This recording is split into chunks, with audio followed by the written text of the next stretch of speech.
let's just look at how to tidy away your thread when you've finished your woven rows. Hopefully you'll have a little bit more thread than I have here. It's got quite short, but the principle will still be the same.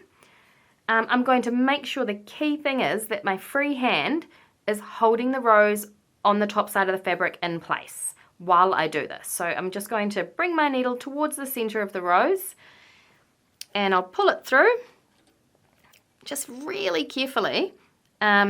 I'll do that again. Normally I would do that again and create a loop and tidy it off that way, but because my thread's quite short, I'm going to show you a different trick.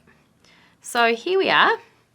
I'm going to, and this is a great trick, anytime your thread's too short to do the normal duck under, make a loop and secure it off.